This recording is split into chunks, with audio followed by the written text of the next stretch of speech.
welcome to our part 2 of similarity.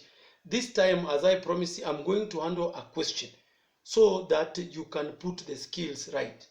We have a question like this where it is a frustum. The top radius is 10, then the bottom radius is 20. The slant height of the frustum is 26. It is the slant height of the frustum. Okay? As we said, complete it. So the first thing is to complete. I do dot, dot, dot, dot, and then dot, dot, dot.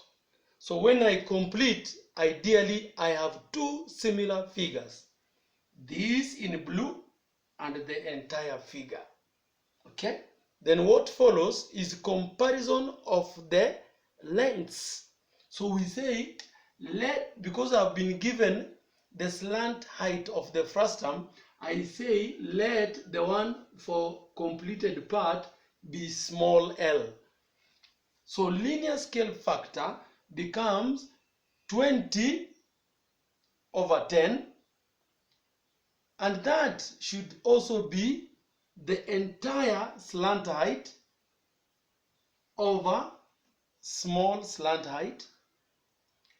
By cross multiplication, you get, of course, this is 2, okay? This is 2. If we want to do it well, that is 2. So 2L is equal to 26 plus L. If you bring this, it remains 1L is 26. So we are talking of slant height is 26. This. Okay? Now, look at this. Suppose you are asked about the height of the cone, the height of the big cone, or the height of the small cone. This is my small cone. I can use Pythagoras with that triangle. The slant height, the radius, and the height. Or if it is about the height of the big cone, I use 52. Remember, from here to here is 26, and we have found from here to here is also 26. Okay?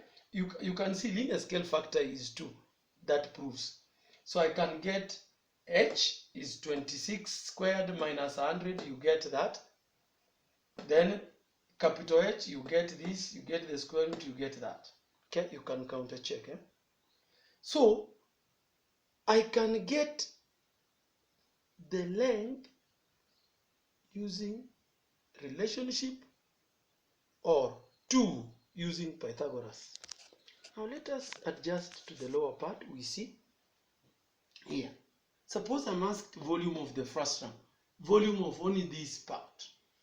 Then it has to be volume of big cone minus volume of small cone.